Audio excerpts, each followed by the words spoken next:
Vamos então retomar o nosso estudo do livro Devação do Invisível, Ivone do Amaral Pereira. Nós vamos iniciar o capítulo número 9, As Virtudes do Consolador. Esse é o nosso primeiro encontro, né, para tratar desse novo tema. Nós concluímos no nosso encontro anterior os Sutilezas da Mediunidade, que foi um capítulo bastante interessante para o nosso aprendizado, né, dentro do tema mediunidade. Vimos ali a prática de algumas habilidades mediúnicas de Dona Ivone. Bom dia, João. E aqui então vamos iniciar esse nosso novo capítulo. As Virtudes do Consolador. Nós iniciamos aqui com 3 citações. Diz aqui para nós então: pois que a morte é a ressurreição, a vida a prova buscada, e durante a qual as virtudes que houverdes cultivado crescerão e se desenvolverão como o cedro. Uma citação aqui agora do Espírito Verdade, no capítulo 6 do Evangelho segundo o Espiritismo. Venho instruir e consolar os pobres deserdados. Venho dizer-lhes que elevem a sua resignação ao nível de suas provas, que chorem, porquanto a dor foi sagrada no Jardim das Oliveiras, mas que esperem, pois que também a eles os anjos consoladores lhes virão enxugar as lágrimas. E depois, aqui uma citação de William Crookes: digo que isso é possível. Não digo que isso é possível, digo isto é real. Como introdução para essas 3 citações, nós temos aqui então as colocações de Dona Ivone, né? No seu encantador livro Joana d'Arc, Médium, que integra uma série magnífica de exposições sobre o Espiritismo, Leon Denis, o inconfundível poeta da Terceira Revelação, diz que, numa conferência que fez no Instituto Geral Politécnico, o Dr. Duclos, diretor do Instituto Pasteur, em Paris, se exprimia nos seguintes termos: esse mundo espiritual, povoado de influências que experimentamos sem as conhecer, penetrado de um quid divinum que adivinhamos sem lhe perceber as minúcias, é mais interessante do que esse outro, em que até agora se confinou o nosso pensamento. Tratemos de abri-lo às nossas pesquisas. Há nele, por fazer-se, infindáveis descobertas que aproveitarão a humanidade. Aqui nesse instituto, então, foi feito aqui esse comentário, né, falando exatamente sobre essas novas descobertas a respeito do mundo espiritual, e que traria para a humanidade respostas, uma nova compreensão para que a nossa vida no mundo material tomasse uma outra direção. Então ele apresentava, a partir desse momento, as pesquisas, né, os resultados dos experimentos que eram feitos envolvendo o mundo espiritual, e agora ele propunha, o que é muito interessante, porque apresentar isso no Instituto Pasteur, que é um grande centro de pesquisa, né, foi um grande centro de pesquisa em Paris, ele propôs exatamente isso. Tratemos de abri-lo às nossas pesquisas. Há nele por fazerem-se infindáveis descobertas que aproveitarão a humanidade. Então dá para a gente imaginar, num congresso científico aqui do Brasil, nos nossos tempos atuais, um palestrante falando com toda essa naturalidade sobre a realidade do mundo espiritual, já não mais como sendo apenas, né, uma expectativa, um elemento de fé, mas sendo uma realidade, propondo a todos os presentes, a todos os cientistas, explorar esse novo universo a partir daquilo que se conhece do mundo material. Então nós temos a visão do mundo material, começando então a explorar o mundo espiritual, né? Coisa que lamentavelmente acabou depois não se desenvolvendo tanto, né? Embora nós tivéssemos ali algumas pesquisas daquela época que até hoje, né, nós utilizamos para justificar algumas das nossas ideias, mas nós vemos que de lá para cá muito pouco se fez sobre investigações, sobre pesquisas, né, científicas dentro da sua metodologia que trouxesse para nós algo palpável, né, um resultado concreto sobre essa realidade do mundo espiritual. Então, nessa época, em Paris, onde nós tínhamos ali pensadores, cientistas, né, curiosos com essas novidades, e começaram então a dedicar o seu tempo, seus esforços e seus conhecimentos para conhecerem melhor o mundo espiritual, não envolvendo, importante lembrar, as questões religiosas. Já não é mais aquela questão de vamos procurar nos livros sagrados, vamos procurar os representantes das instituições religiosas, mas simplesmente colocar a metodologia científica, né, da qual eles eram portadores, já que eram cientistas, para conhecerem, a partir da sua visão, a forma como se apresenta essa nova dimensão. Né? Pois é, Sandra, o Dr. Sérgio Felipe, ele costuma apresentar nas suas palestras, né, resultados de algumas investigações que ele faz, mas muito mais voltadas para as pesquisas das neurociências, né? Diferentemente dos pesquisadores lá da Europa, do final do século XIX, começo do século XX, nós tínhamos ali eles que trabalhavam diretamente com fenômenos, como no caso, por exemplo, materialização de espíritos, fazendo ali, provocando, né, fenômenos para que pudessem avaliar. No caso do Dr. Sérgio Felipe, ele analisa muito mais o nosso corpo físico relacionado com a mediunidade, assim como outros pesquisadores também. Então, envolvidos diretamente nos fenômenos mediúnicos, né, nós até temos algumas investigações também feitas pelo Dr. Alexander Moreira Almeida, lá da Universidade de Juiz de Fora, quando eles analisam, por exemplo, o médium durante um estado de transe, e aí submetem, né, no caso como, por exemplo, o Dr. Sérgio Felipe, teve uma pesquisa que ele desenvolveu em que o médium, durante o estado de transe mediúnico, coletou sangue, fez ali eletroencefalograma, eletrocardiograma. Né, nos Estados Unidos nós tivemos uma pesquisa em que submeteram médiums no estado de transe à ressonância magnética. Então, sempre analisando o médium para entender que a mediunidade não é apenas uma questão de crença, mas é um fenômeno real a ponto de provocar alterações no seu corpo físico. No caso desses pesquisadores do passado, eles estudavam então os espíritos e os fenômenos. Então, são pesquisas que são desenvolvidas nos dois tempos, mas buscando objetivos diferentes. Até porque também a gente lembra que naquela época não se tinha recursos da tecnologia para poder fazer essas avaliações que nós temos hoje, né, com todos os recursos de imagem, de bioquímicos, para fazer essas análises e tirar essas conclusões. Né? Então, isso é que é importante a gente lembrar. Então aqui continua para nós, né? Então lembra dessa proposta que foi apresentada, convidando os pesquisadores lá de Paris para fazerem as pesquisas envolvendo o mundo espiritual. E ela diz assim, né? Ora, ao relermos recentemente tal comentário, recordamo-nos de certo episódio a nós narrado por pessoas de absoluta integridade moral, episódio no qual, posteriormente, nossa faculdade mediúnica se viu espontaneamente envolvida num encantador prolongamento de revelações. Relatemos, porém, os acontecimentos em forma literária, de modo a não fatigar o leitor. No mês de setembro de 1957, um simples acaso levou-nos a visitar a respeitável família residente em Belo Horizonte, a encantadora capital do estado de Minas Gerais. Os chefes dessa família, Sr. Antônio Augusto dos Santos e a esposa Omezinda Santos, haviam perdido uma de suas filhas, menina de 14 anos de idade, vivaz e afetuosa, inteligente e aluna do Sacré-Cœur daquela cidade.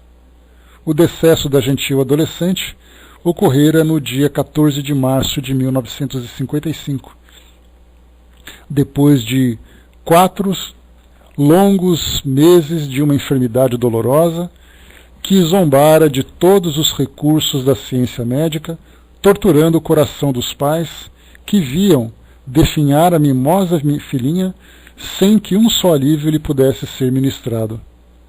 Por isso mesmo, aquela manhã de setembro de 1857, o Sr. Antônio Augusto dos Santos e sua esposa ainda se confessavam intimamente abalados pelo drama que lhes mortificara o coração, sofrendo a saudade dos risos cativantes daquela que partira entre lágrimas e flores, e cujo vulto querido não era mais visto a subir e a descer as escadarias da casa, ou colhendo as flores do caprichoso jardim que sua mãe zelosamente cultiva ainda hoje.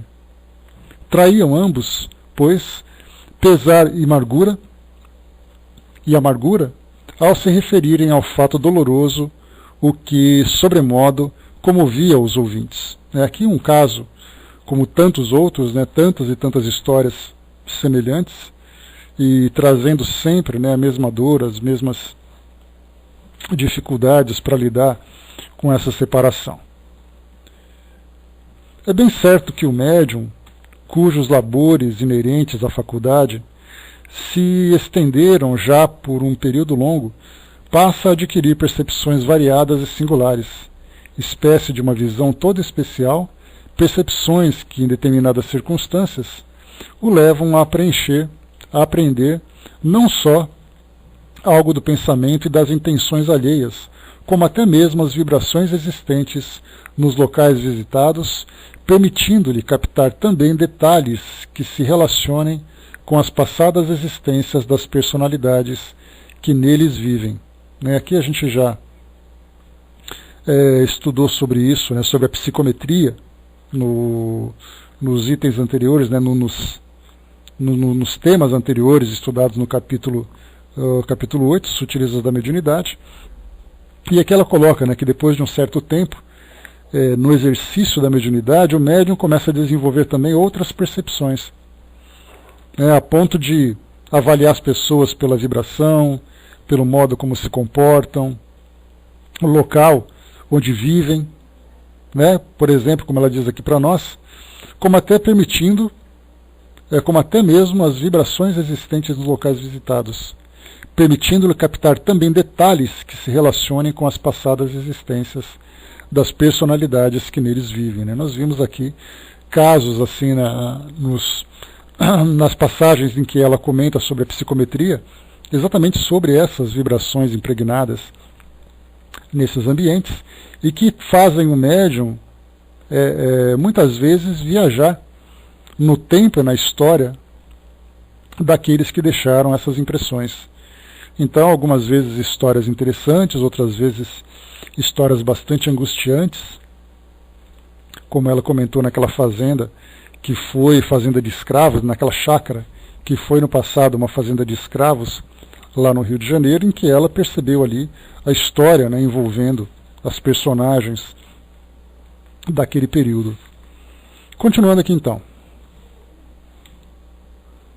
Assim foi que, penetrando pela primeira vez o solar da família Santos, edificação graciosa em estado colonial português, sem conhecer qualquer dos seus membros e nada absolutamente que com esse se relacionasse, nossas percepções mediúnicas, em vez de uma residência em estilo colonial português,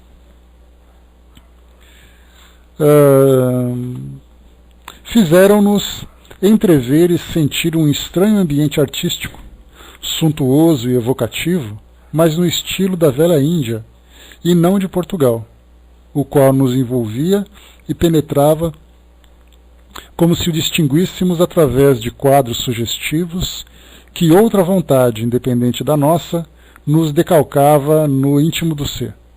Aqui já lembrando também das influências que os espíritos exercem, fazendo com que algumas lembranças se acentuem na mente do médium a partir dessa presença.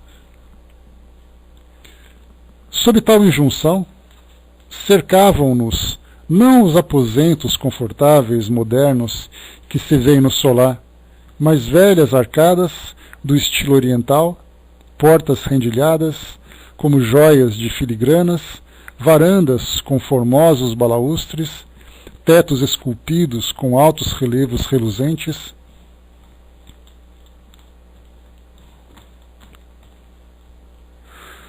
como pintados a ouro. Salões dourados, com reposteiros flexíveis, enfim, panorama íntimo tipicamente hindu, aristocrata, refinado. Uma como vertigem engolfou nosso espírito, nossas energias mediúnicas nos primeiros momentos, se abalaram, oprimidas pela força vibratória do fenômeno, aliando-nos do que em derredor se passava e impossibilitando-nos de acompanhar a conversação durante os primeiros minutos. Aqui a gente pode imaginar como é difícil para um médium dessa sensibilidade viver nessa mistura, né, de dois mundos, o mundo material e também o mundo espiritual, ora participando de uma conversa, de uma convivência social, ora sendo transportada não apenas para o mundo espiritual, vendo ali as entidades que se encontram presentes, mas sendo transportada no tempo e no espaço, vendo lugares diferentes, ambientes diferentes, situações diferentes, durante a sua atividade normal. Não é aquela história de aquele momento de concentração, aquele momento de isolamento. É durante as suas atividades esses fenômenos acabam acontecendo. Bom dia, pessoal. E continuando.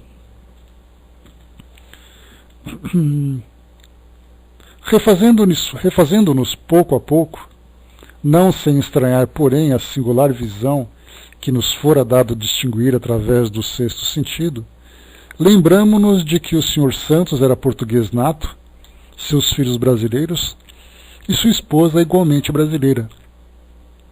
Descendente de portugueses, não existindo, portanto, quaisquer razões para que justificassem o panorama hindu estampado nas vibrações ambientes.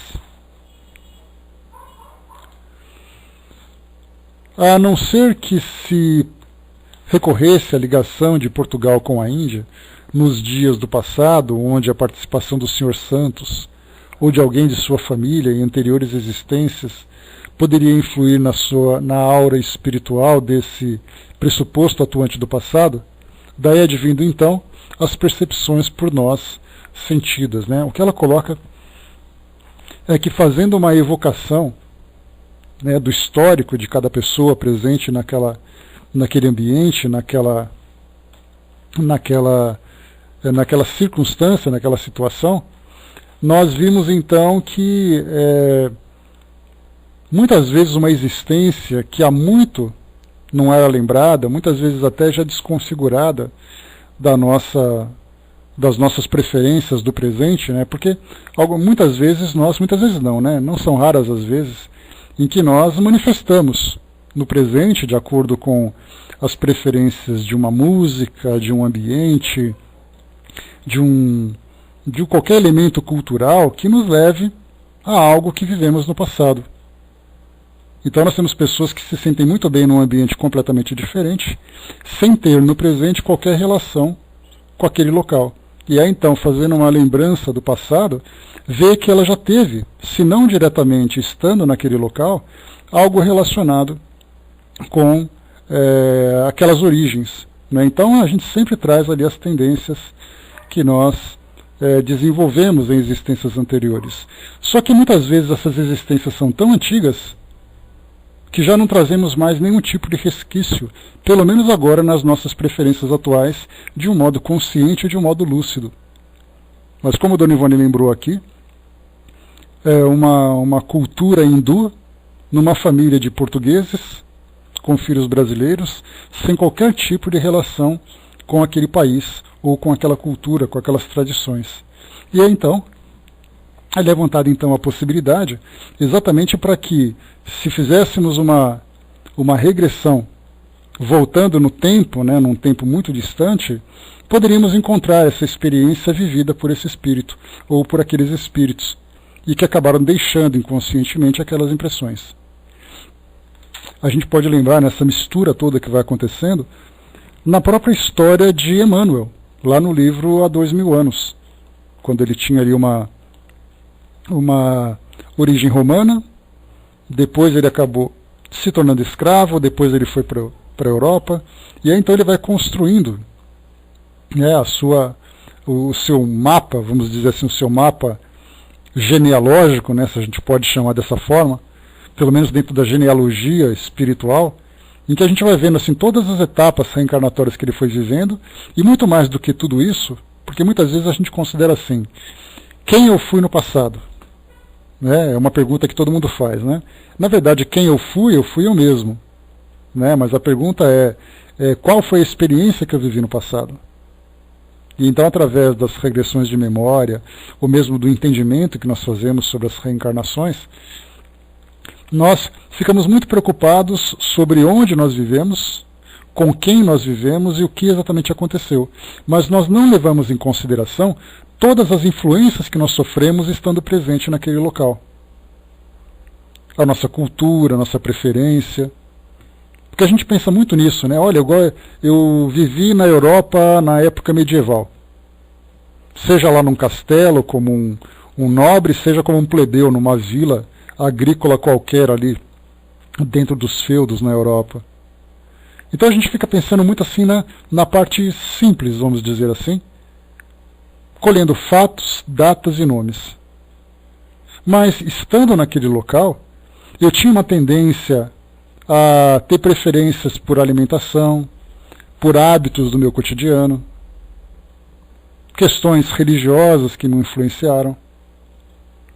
Nós temos pessoas, por exemplo, que, vivendo no passado, no presente trazem fortes tendências para culturas antigas. Ele pensa assim, eu não sei porque que eu gosto tanto dessas coisas. Ou não sei porque eu gosto tanto daquele local. Então a gente acaba despersonalizando essa vivência, apenas restringindo a nomes, fatos e datas, sem pensar que as pessoas que estiveram ali viveram naquele local. Elas desenvolveram suas vidas naquele local, elas cresceram, elas aprenderam, elas ficaram alegres, elas sofreram, e isso causa uma impressão muito forte. Então não é apenas assim onde você viveu, mas como foi a sua vida naquele local? Qual era a sua ligação com aquele ambiente? Então a gente vê assim que essas vivências no passado trazem em nós impressões muito mais profundas. Diferentemente da ideia que nós temos hoje, pensar, por exemplo, sobre os karmas do passado, né, que é uma expressão muito utilizada.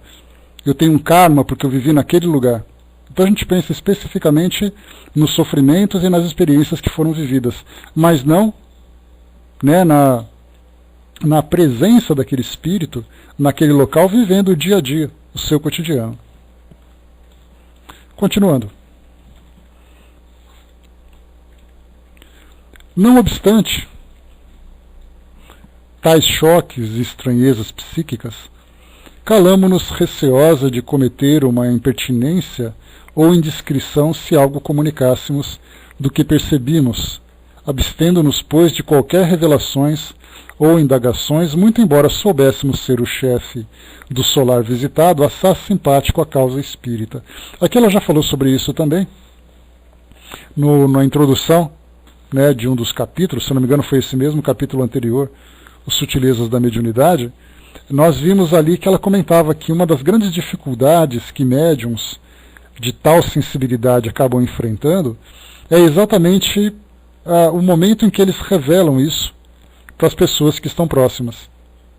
Revelações essas que nem sempre são aceitas pelo fato das pessoas não estarem familiarizadas, né, com todas as ideias que a doutrina espírita apresenta para nós sobre o mundo espiritual, sobre a reencarnação, sobre o passado e coisa e tal, mas também até mesmo aqueles que estão afinizados com essas ideias acabam censurando o médium, acreditando que aquilo que ele apresenta como revelação, pelo fato de não ser algo comum, cai no campo, por exemplo, da fascinação, ou mesmo da própria ilusão que o médium vai sofrendo, ou vai desenvolvendo, né? Então, é uma dificuldade muito grande. E no caso aqui ela chama atenção, algo que é muito importante para a nossa observação, é essa discrição que os médiums devem ter.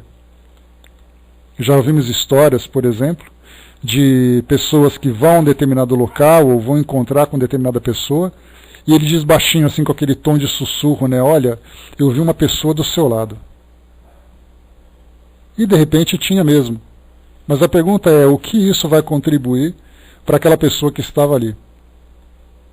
Então, na verdade, há a necessidade de uma estratégia mais sutil para fazer com que as pessoas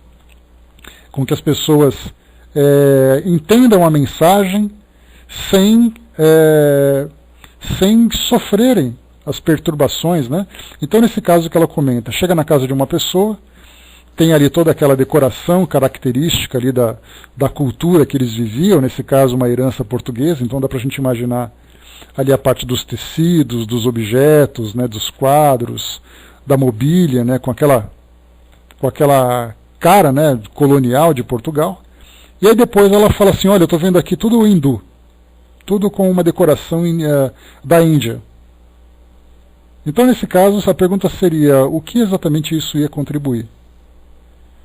Muitas vezes pode até não ter um efeito negativo imediato, né? Mas o cuidado que o médium deve ter para evitar qualquer tipo de impressão negativa, né? Para poder saber qual é o momento certo de fazer, por que fazer, já pensar na consequência que aquilo vai trazer.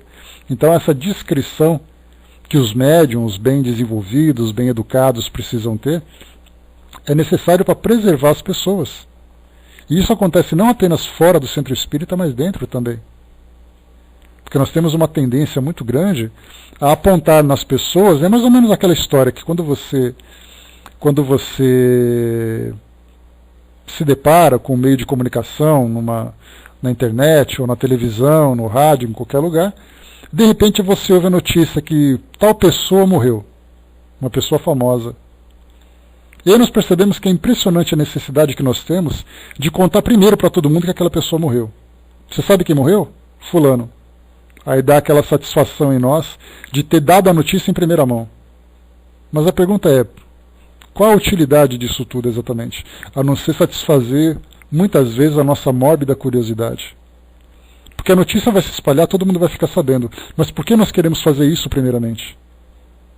Então a gente vê assim que apenas para provocar aquele impacto para a nossa satisfação, mas sem pensar naquilo que vai provocar no outro. Então muitas vezes o médium faz uma revelação dessa natureza para que ele possa se sentir importante de ter visto e ter falado aquilo tudo, sem se preocupar com o efeito que vai gerar sobre a pessoa. Então essa descrição é importante se desenvolver desde o início para entender que nem tudo pode ser revelado, ou pelo menos revelado da forma como nós percebemos. Se tiver que falar alguma coisa, tendo ali a utilidade para aquilo tudo, né? A história das três peneiras, né? As três peneiras, elas não funcionam apenas nas nossas relações comuns. Elas dizem respeito a todas as situações que nós vivemos. Primeiro, saber se aquilo é verdade, saber se aquilo é útil e se aquilo é caridoso. Porque, do contrário, o silêncio é a nossa melhor atitude. E continuando.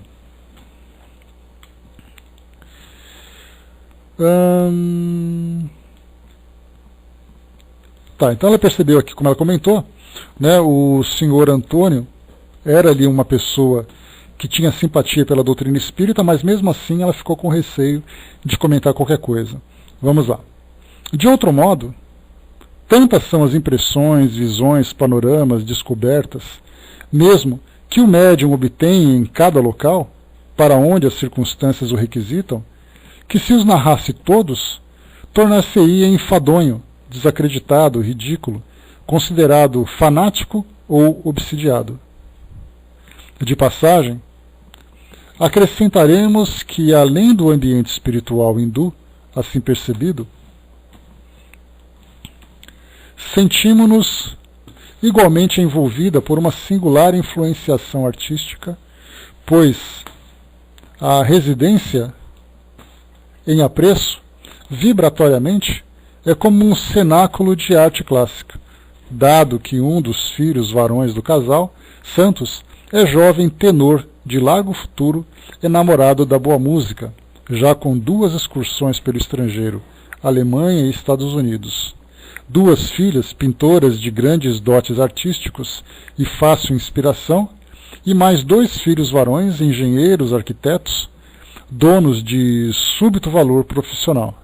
Né? Então aqui ela começou a relacionar para nós a realidade que ela havia dentro desse campo artístico para aquela família. Então, na atualidade, existe uma atmosfera artística dentro da residência pelas habilidades que todos têm, né? Então, a pintura, a arquitetura, a música. Então, a primeira impressão que se dava era exatamente isso, né? Olha, eu percebo que existe algo artístico aqui nessa residência, mas a explicação mais clara, mais direta é pela presença das pessoas, né? Que inclusive os próprios objetos, né? A mobília, muitas vezes indicam a presença de pessoas envolvidas na arte numa determinada residência. Mas nem sempre é assim. Vamos lá. Um grande relato da menina morta, no salão de visitas ornamentado de cravos brancos, em jarras mimosas, sobre um aparador estilizado, ali posto pelas carinhosas mãos maternas, despertou nossa atenção. Sorridente e graciosa, trajando o clássico uniforme do seu colégio, a morta aparecia ali palpitar cheia de vida e encantos. Alguém dentre as visitas do dia indagou da dona da casa. Como se chamava sua filhinha, minha senhora? Os olhos da saudosa mãe, azul como dois retalhos luminosos do céu, se ergueram para o perfil querido ali estampado, rebrilhantes de um discreto pranto, enquanto seus lábios respondiam em voz pausada e terna. Chamava-se Elizabeth, mas nós a tratávamos de Betinha. Era a caçula entre as meninas. Com isso, vieram as confidências, os relatos amorosos dos pais, saudosos sobre a curta vida terrena da mimosa flor que não chegara a desabrochar completamente.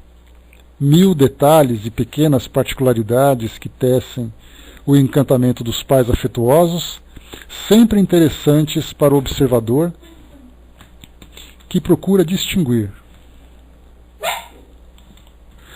Nas nuances diárias da vida, motivos preciosos para o estudo da harmonia plena com as leis do Criador. As leis do Criador tudo dispõem. Até que foi narrada a etapa final da vida terrena de Betinha, que se findara mansamente pela madrugada. E sua mãe continuou o relatório, não se detendo à menção do túmulo, mas prosseguindo noutra fase que era bem o símbolo augusto da ressurreição, que a todas as criaturas humanas aguarda depois que o silêncio se debruça sobre os nossos pobres despojos corporais, retornados ao seio da grande Mãe Natureza para as sublimes metamorfoses das espécies. Ouçamos, porém, da palavra de Dona Ormenzinda Santos, a famosa descrição do fato ocorrido após o decesso de Betinha, o qual motivou essas páginas, fato que, em sendo razão de conforto e consolações para os demais corações maternos que se vejam em idênticas circunstâncias, igualmente testemunha a verdade espírita, em condições alentadoras, edificando o coração do crente e encaminhando as atenções para a sublimidade da vida além do túmulo. Então aqui é o que ela lembra, né, exatamente o que eu comentei com vocês, que esses fatos que nós vemos, né, no caso da desencarnação de uma jovem, de toda a saudade, de toda a dor que acaba sendo provocada pela separação, né, ou da forma como se entende pela perda, né, desse ente querido, ele é um fato muito comum. Né? Muitas famílias já passaram por isso. E não existe dor maior ou dor menor. Todos eles sentem essa dor. E aqui a gente lembra dos trabalhos, por exemplo, realizados por Chico Xavier. Nós tivemos até mesmo um filme que foi produzido, né? As cartas psicografadas por Chico Xavier, onde nós tivemos ali vários familiares que falaram, né, das perdas de seus filhos, de seus companheiros e tudo mais. Ou então aquele outro filme, As Mães de Chico Xavier, contando o caso de 3 mães que tiveram a perda de seus filhos ainda na condição de crianças e que acabavam se refletindo sobre muitas famílias que viveram o mesmo drama. Então, na verdade, o que nós vimos ali, assim como a Dona Ivone já tinha comentado num capítulo anterior, que o interessante não é simplesmente trazer o fato por si só. Porque fato por fato, várias famílias já viveram isso, como dissemos. Mas o interessante é agregarmos a essa história o aspecto consolador que a doutrina espírita pode proporcionar. Então, por isso essa história vem sendo publicada aqui nessa obra, no Devação do Invisível, exatamente para que as pessoas possam entender que uma filha adolescente, que era bela, que era formosa, que era encantadora, que acabou depois de uma doença desencarnando, mas não pelo fato de contar o fato, mas sim trazendo para nós o aprendizado que essa experiência pode proporcionar a partir dos esclarecimentos que a doutrina nos oferece. Então, não simplesmente relatar por relatar, mas ter ali a utilidade, exatamente para trazer o efeito consolador sobre tantos corações aí que sofrem, né, essa separação. E continua. O relato, então, né, de Dona Ormezinda. Minha filha contava 14 anos incompletos, ia dizendo Dona Ormezinda, a voz pausada e delicada, quando os desígnios sábios da providência lhe permitiram adoecer e morrer. Desde algum tempo antes de contrair a enfermidade que finalmente a vitimou, manifestara a ela desejos de que os seus futuros 15 anos de idade fossem devidamente comemorados, e todo o encantamento do seu coração se voltava para esse sonho ingênuo, que a empolgava de alegrias e prematuras emoções. Né? Então aqui a gente já lembra também que os próprios bailes de debutantes, né, que é aquela tradição de mostrar ali aquela jovem, né, se tornando já participante, né, de uma sociedade através dessas festas. E ela que então mostrava, né, o mesmo desejo de fazer com que os seus 15 anos fossem bem marcados, né, através dessas festas. E depois diz aqui para nós, por isso mesmo fizera-me prometer que a presentearia com um rico vestido de baile para usar naquele dia, comprido e ornamentado de muitas rendas e flores, e cuja cor deveria ser rosa. Firmado o compromisso, sobre ele nos entendíamos frequentemente. Betinha era a filha caçula, dentre as meninas que tivemos, conforme já disse, e era grato a todos nós. Por isso mesmo, satisfazer-lhe as vontades que fossem razoáveis. Ela, porém, não atingiu a idade de seus sonhos, visto que faleceu aos 14 anos incompletos.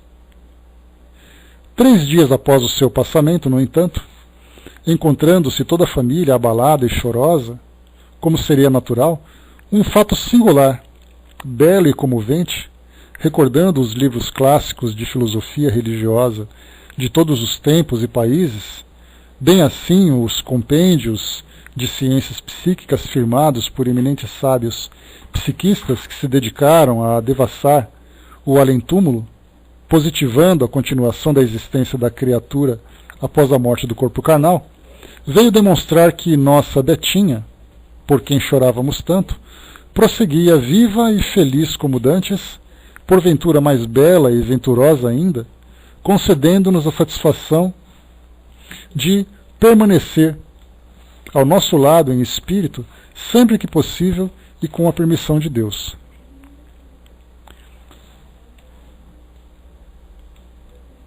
Minha filha Eunice, conquanto casada e residente fora da capital, permanecia conosco desde que o estado de saúde da irmãzinha se agravara. Aí, 3 dias depois do trespasse da mesma, ainda aqui permanecia, esperando que a consternação geral se atenuasse a fim de regressar ao seu domicílio.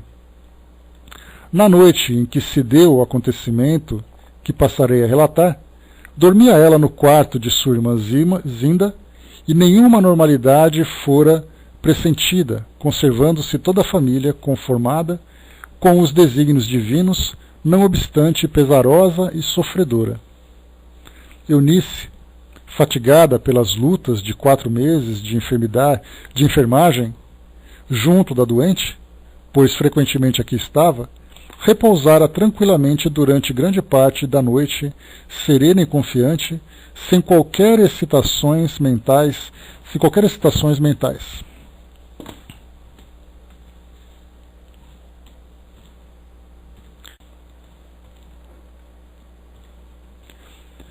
Pela madrugada, no entanto, despertou,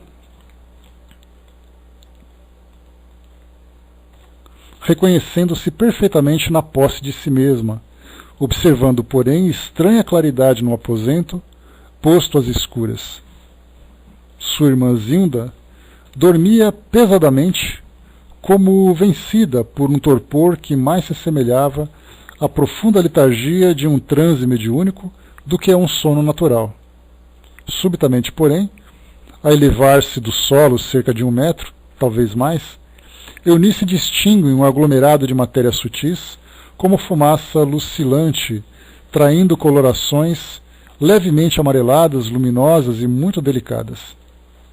Pouco a pouco, essa matéria, ou essência, que lembraria os cirros do inverno, tomava forma imperceptivelmente, até que no auge do assombro e do deslumbramento,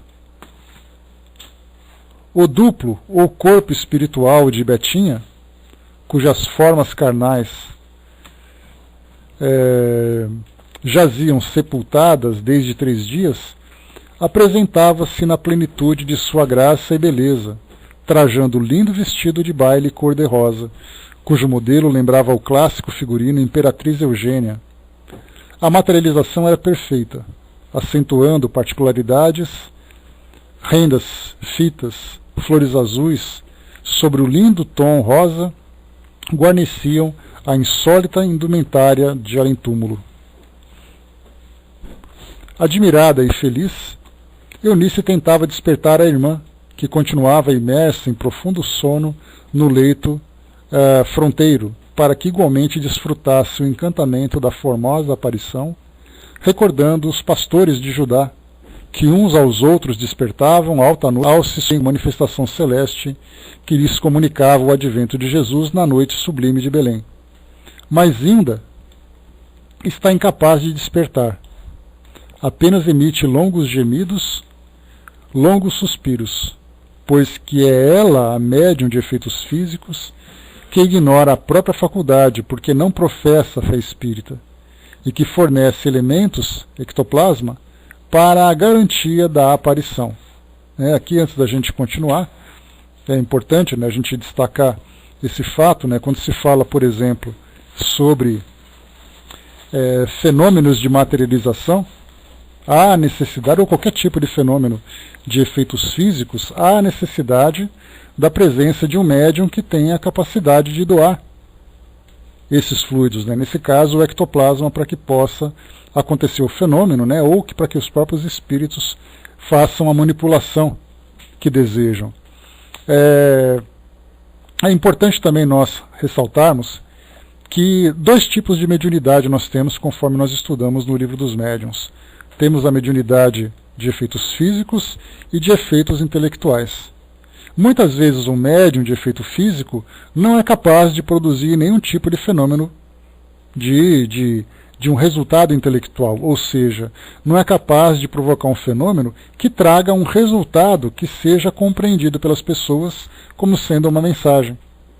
Então, no caso, por exemplo, das batidas, da tipologia, que aconteceu no início das pesquisas, investigações de Kardec, então nós tivemos ali a tipologia, era aquelas batidas, sim e não, e depois a sematologia que veio com as letras do alfabeto, que era um trabalho extremamente demorado.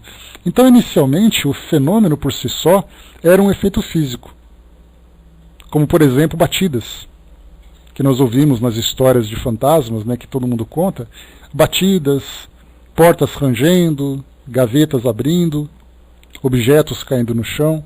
Então isso é um fenômeno tipicamente físico, porque ele não traz nenhum resultado, nenhuma mensagem clara que possa ser compreendida. No caso da tipologia e da sematologia, nós tivemos ali os fenômenos de batidas, ou mesmo até de aqueles arrastamentos de mesa que nós estudamos, né, quando falamos sobre as mesas girantes. As mesas, por exemplo, que embora se arrastassem no meio de uma pequena sala ou de um salão, elas iam em direção às pessoas, fazendo algum tipo de apontamento, mostrando ali uma certa tranquilidade no modo como ela era arrastada, ou um tipo de agressividade, né, sendo quase que jogada em determinada direção. Ali nós já começamos a perceber um elemento intelectual. Então, nesse caso dessa médium, que nós podemos perceber claramente, ela simplesmente desconhecia a sua capacidade. A sua faculdade estava voltada para a doação de fluidos, a princípio, pelo menos aquilo que ela compreendia até aquele momento. Então, por isso esse estado de inconsciência. Nós temos, né, algumas fotos, né, temos alguns sites que mostram essas pesquisas dos fenômenos, que mostram médiums de efeitos físicos, em especial esses médiums que auxiliam na materialização, com doação desses fluidos. Ele mostra então, né, aquele fluido esbranquiçado, né, parecendo gaze, saindo ali das orelhas, saindo do nariz das pessoas, e ali então formando uma determinada imagem ao lado dela. Inclusive essa imagem, como nós já vimos várias fotos, dá a impressão de ser alguém vestido de branco, com aquele vestido, aquele véu cobrindo o rosto, né?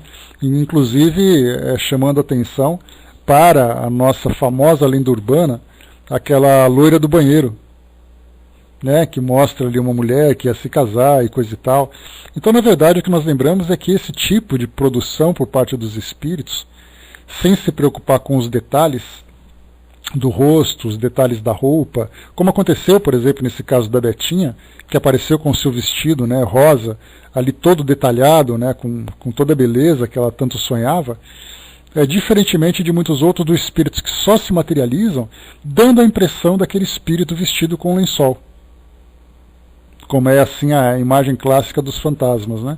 Então, vestido com lençol, vestido com aquele tecido que cobre, na verdade é simplesmente ali a forma como o espírito se manifesta, sem se preocupar com os detalhes.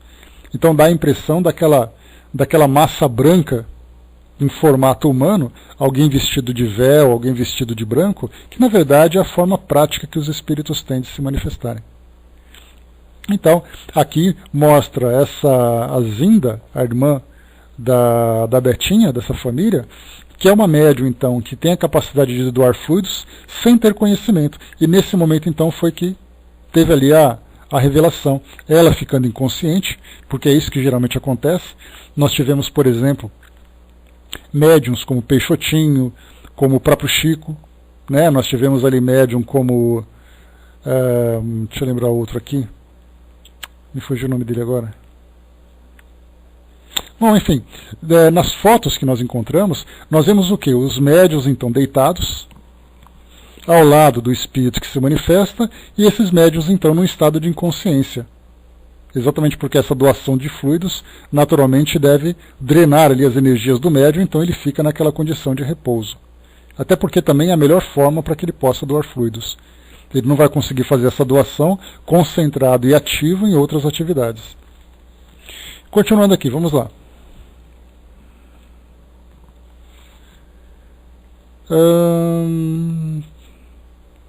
Tá. A manifestação, no entanto, não foi demorada. Eunice, só um instantinho. Espera lá.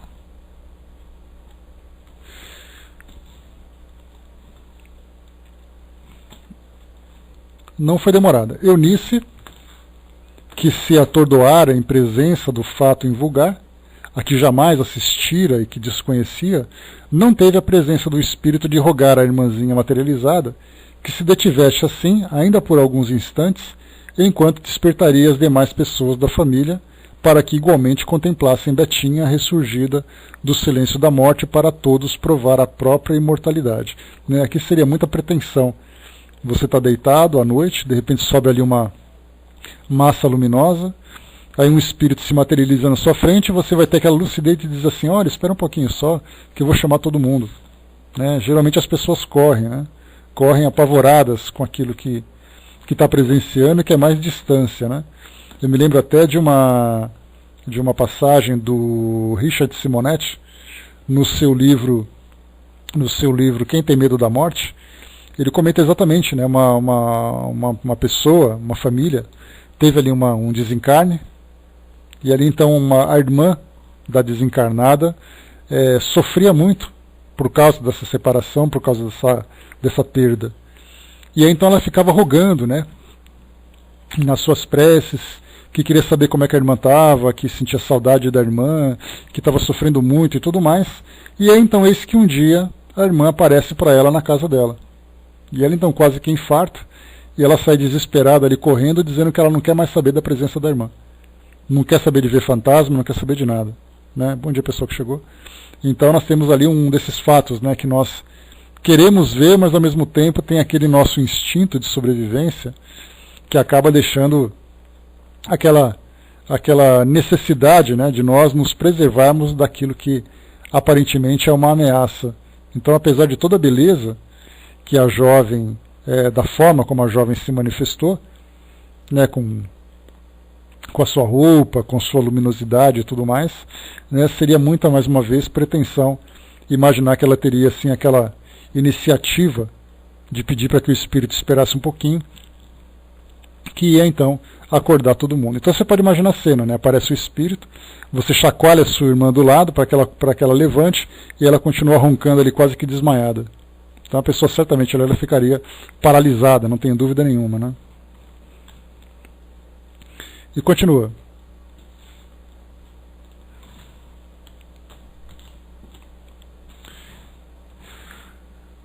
Ainda assim, sem termos tido tempo de também haver, como Eunice a viu, conforta-nos saber, isso quem está contando, lembrando, né, é a mãe delas, né? Conforta-nos saber que a nossa filha vive feliz na pátria espiritual, para onde todos regressaremos um dia, atingindo a felicidade de uma perpétua união com os seres amados que nos precederam. Calara-se Dona Ormezinda, e nossa pena não entrará em comentários acerca do importante fato. Ou seja, né, o texto dela, né, os escritos dela, que ela chama de pena, não vai se aprofundar, entrar nos detalhes, né, porque não tem necessidade de provocar esse sensacionalismo, né, que geralmente a gente acaba encontrando. Que o que interessa para nós aqui é o fenômeno por si só. Lembraremos apenas, uma vez mais, o poder da vontade e a força mental do espírito recém-desencarnado da graciosa Betinha, a qual, desejando antes de morrer um vestido de baile de cor rosa para ser usado na data do seu aniversário natalício, 3 dias depois do trespasse para a vida espiritual, apresenta-se assim trajada, em espírito, para melhor se identificar e também com um fito de demonstrar a força da personalidade conservada para o além-túmulo. Aqui o que ela quis dizer é que o espírito, então, vendo ali a oportunidade de se manifestar, de se materializar para a família, ele naturalmente, então, se apresentou com características que podiam ser identificadas pela família. Nesse caso, quer dizer, a certeza que eles poderiam ter, a convicção de que viram de fato a familiar, né, desencarnada, vestida com um vestido cor-de-rosa, como ela sempre desejava, como ela sempre sonhava. Então é uma forma do próprio espírito se identificar para a família. Porque é muito problemático para nós termos contato com o espírito que se diz, por exemplo, um membro da família, um membro antigo da família, sendo que ele não apresenta para nós nenhuma característica que possa ser identificada na aparência. Então, tanto na aparência como nos textos que nós já vimos, Chico Xavier fez um trabalho, né, significativo sobre a comunicação de familiares queridos, e de um modo geral nós sempre tínhamos ali elementos, nomes, locais, fatos, que a família reconheceria no momento da psicografia. Então, nesse caso, como não foi uma manifestação de psicografia ou psicofonia, mas de materialização, essa materialização veio então com a aparência que podia ser reconhecida. E daí nós temos então pessoas que são vestidas de uniformes, pessoas que são vestidas de roupas religiosas, roupas que fazem parte da família, como vestidos, como ternos e tudo mais, né? Então, é uma forma do espírito trazer para a família aquela convicção da sua presença. E diz aqui ainda para nós: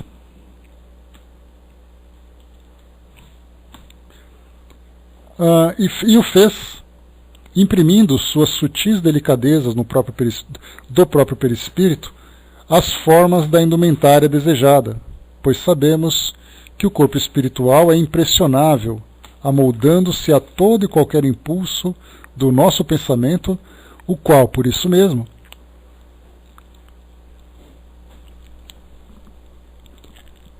nele poderá imprimir qualquer aparência visível, desde que uma vontade enérgica o acione. Aliás, não ignoramos que o espírito poderá criar e modelar o próprio vestuário, se o desejar, valendo-se de essências, fluidos e matérias especiais do mundo invisível, os quais, para os efeitos da materialização, são conjugados com os fluidos do médium.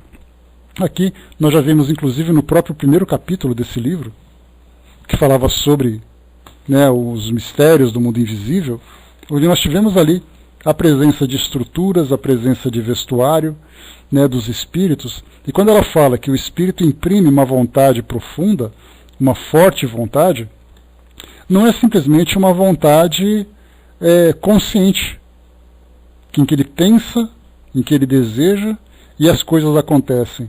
Muitas vezes o espírito está condicionado a determinada imagem, e esse condicionamento é tão forte, é tão profundo na sua consciência, que ele acaba moldando sem que ele deseje.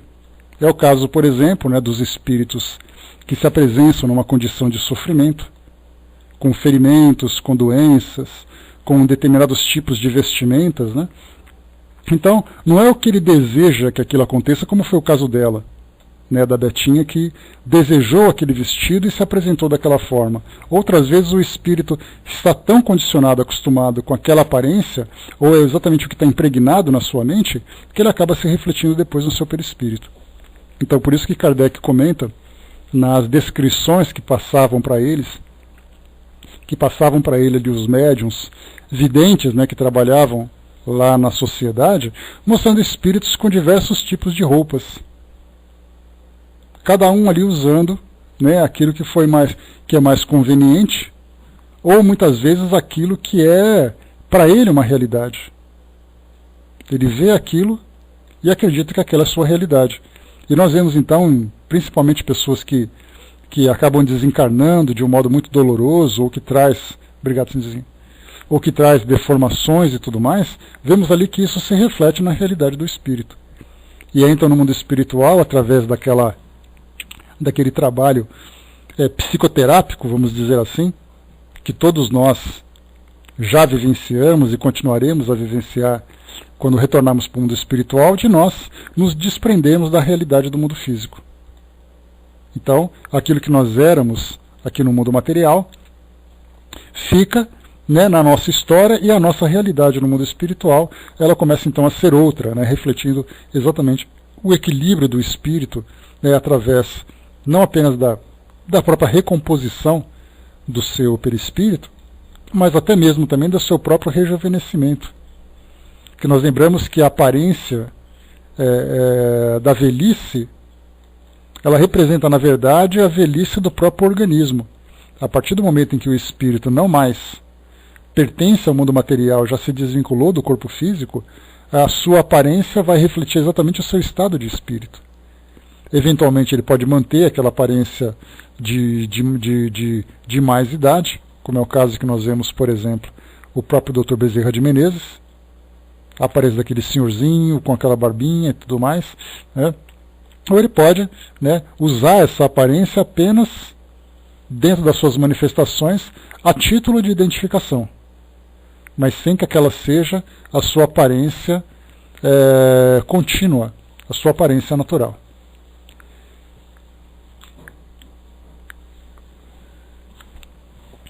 Continuando aqui, vamos lá.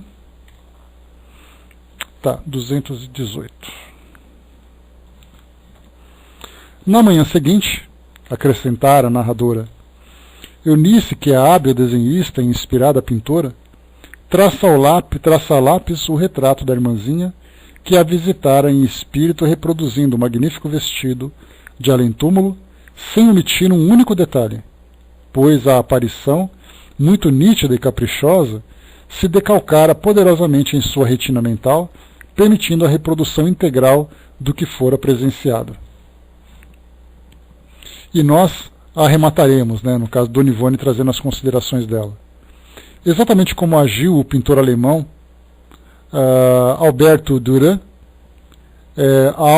ao desejar passar para a tela a imagem dos 4 evangelistas, após vê-las materializadas no ar, da janela de sua água furtada, e com os médiuns literários que, obtendo do espaço,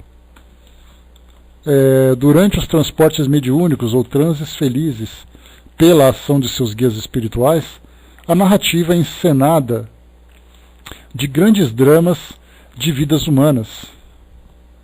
Os transcrevem em romances e belas historietas instrutivas sob a assistência dos mesmos guias para a edificação dos leitores. Aqui o que a gente considera também é a própria atuação dos espíritos ali presentes, porque o que foi percebido foi a materialização da irmã, mas as entidades ali presentes, que certamente estavam, contribuíram para que o fenômeno acontecesse e também para que essa imagem ficasse, então, bem registrada na mente da irmã, para que pudesse depois fazer ali fazer o desenho daquilo que ela tinha percebido.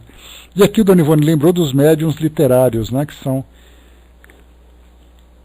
aqueles médiuns que pertencem à categoria daqueles que têm a facilidade de contar histórias, de escrever livros, e não apenas psicografar mensagens. Então, nesse caso, muitos médiuns, como ela própria, Dona Ivone, Chico já falou sobre isso, Divaldo já falou sobre isso também, que durante um determinado momento de emancipação, geralmente durante o sono do corpo físico, eles então vão presenciar um determinado evento, um fato, e depois, para dar muito mais vida para o texto relatado, eles então vivenciam aquilo que aconteceu e depois trazem as descrições.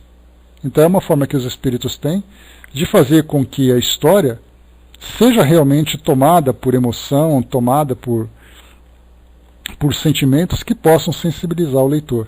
E nesse caso o médium, então, ele vai passar muitas das suas impressões, lembrando que nesses eventos, muitas vezes ele está próximo do que acontece, envolvido com o que acontece, sentindo aquilo que as personagens estão sentindo. Daí então ele pode dizer, olha, eu vivi aquilo como se fosse real.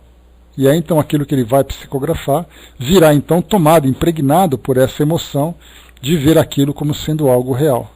O que vai trazer aqui uma grande qualidade para o trabalho. Espera a jovem pintora transportar o pequeno desenho para um quadro a óleo, sobre o qual imprimirá as cores que lhe foram apresentadas durante a visão. Quadro que ficará como testemunho valioso de mais um lindo e comovente fenômeno que o Consolador, prometido por Jesus, é pródigo em conceder aos homens. Aqui o que ela fala não é dizendo que somente a doutrina espírita é capaz de fazer tudo isso. Pelo contrário, nós tivemos ali vários relatos de médiuns dentro, por exemplo, da Igreja Católica, como nós vimos lá no livro de Clóvis Tavares, Mediunidade dos Santos, que muitos santos foram canonizados por terem vivenciado fenômenos mediúnicos bastante ostensivos.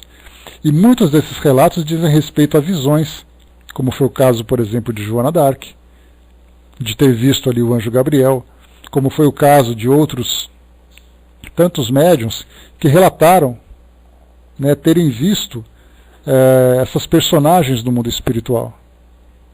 Então o que nós temos aqui, deixa eu pegar aqui rapidamente, o que nós temos aqui é exatamente isso, né, a importância do fenômeno, mas o fenômeno por si só, ele acaba não tendo o devido valor se ele não tiver o entendimento do que aconteceu. Porque alguém vai dizer assim, eu vi tal imagem, eu vi tal aparição. Isso não será o suficiente se ele não entender que aquela aparição foi uma pequena amostra da realidade espiritual que o espírito está vivendo.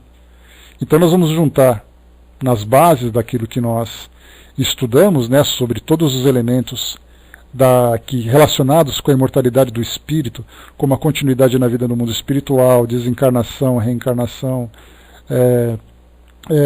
o nascimento aqui no mundo físico, a vivência do espírito se desenvolvendo no mundo espiritual. Então nós vamos juntando todos esses elementos e formando a base. No momento em que há uma aparição como essa, de imediato nós acionamos todos esses recursos que nós já acumulamos através dos estudos e já entendemos quase que de imediato o seu significado. É a mesma coisa, né, como eu já comentei com vocês, das aparições em locais, né, pelo mundo afora, em que são convocados os nossos famosos caçadores de fantasmas. Então eles vão, né, já comentei com vocês várias vezes isso, desses programas. Nós temos ali o Ghost Hunters, temos ali programas do Discovery, falando sobre fantasmas, sobre assombrações e coisa e tal. E aí então eles vão lá para registrar o fato. Mostram ali um vulto, um som, uma aparição, essas fotografias de fantasmas que são publicadas na internet. Então todo mundo olha e fica impressionado. Olha, você viu o fantasma que apareceu? Para nós espíritas, nós não vemos o fantasma. Nós vemos um espírito, que muitas vezes se apresenta numa condição de sofrimento por continuar revivendo a experiência que viveu, né, durante a sua encarnação. E do porquê estar naquele local, do porquê, como se diz dentro da poesia cinematográfica, né, por que ele não caminhou em direção à luz. Ou dentro do nosso entendimento, né, por que o espírito não continuou a sua vida no mundo espiritual se desvinculando daquilo que o mundo físico pode apresentar. Então, o fenômeno por si só, ele vai ter muito pouca importância se nós não soubermos dar a ele a devida interpretação. Vai provocar o espanto, vai provocar a impressão e tudo mais, mas por ele só. Até porque não se pode imaginar o que o espírito vive no mundo espiritual se você não tem um paralelo para fazer essa comparação. Então, nesse caso, por exemplo, de uma família que tem simpatia pela doutrina espírita, supondo que não tivesse, ele vai ver a aparência e vai falar assim, nossa, eu vi aquele espírito, ou eu vi aquele fantasma, aquela assombração. Ponto. Não se pensa, por exemplo, o que tem além do mundo físico, como é essa realidade do mundo físico. Então, dessas entidades da Igreja Católica que eu comentei com vocês, muitas delas que foram canonizadas relataram estarem na presença de anjos, de santos, de demônios, do próprio Cristo. Principalmente, né, no caso, por exemplo, de Santa Teresa d'Ávila, que teve ali aquela experiência de êxtase mediúnico, que, como os espíritos disseram para Kardec, lá no Livro dos Espíritos, é uma das experiências mais intensas que o médium pode viver. Que muitas vezes ele corre até o risco de não retornar para o mundo físico. Tamanho o desejo que ele tem de continuar no mundo espiritual. Isso para nós é algo que parecia há muito tempo inconcebível, né, que o espírito não determina seu desligamento. Mas nesse caso, o apego que o espírito tem a essa realidade que ele presencia, o prazer que ele vivencia nesse estado de êxtase, pode ser tão profundo que ele não volta mais ao mundo físico. Então daí já dá para a gente ter uma ideia de como são essas experiências. Então, vemos ali assim que ver por si só ele pode parecer um fenômeno, pode parecer ali um milagre, pode parecer qualquer coisa, mas ele não tem ali a devida leitura do seu significado. Então, para nós, estudantes da doutrina espírita, é muito, muito interessante quando nós vemos um filme, quando assistimos a um filme, ouvimos relatos, lemos histórias e tudo mais, porque rapidamente nós já juntamos essa base. Daí a necessidade fundamental de nós estarmos constantemente em estudos para juntarmos esses elementos para nos dar o entendimento desses fenômenos e também procurarmos nos aprofundar cada vez mais. Porque aquilo que nós aprendemos até hoje é uma pequena parcela, né, daquilo que o mundo espiritual pode nos oferecer. Então daí que eu procuro sempre, né, quando nós vamos estudar principalmente sobre fenômenos mediúnicos ou relatos sobre o mundo espiritual, juntar o maior número de depoimentos possível para que a gente possa formar ali uma larga base de exemplos. Aí o nosso arquivo mental vai se enchendo de informação. A gente não fala mais arquivo mental, né? Arquivo mental é coisa do passado. O nosso HD mental, que agora é tudo processado, e no momento em que nós batemos o olho numa situação, de imediato nós acionamos esses nossos arquivos e começamos então a encontrar respostas. Já não mais caímos no deslumbramento. Não é simplesmente um espírito sofredor que aparece numa determinada situação. Nós conseguimos criar, né, uma história em torno desse espírito, compreendendo o seu passado, o seu presente e o seu futuro. Os valores que precisa angariar, os dramas que precisa resolver e tudo mais. Então, esse é o propósito dos estudos que a gente desenvolve. Bom, finalizando aqui então, pessoal, nós paramos aqui na página 218. Temos aqui depois uma pequena continuidade, que ela vai falar um pouquinho depois sobre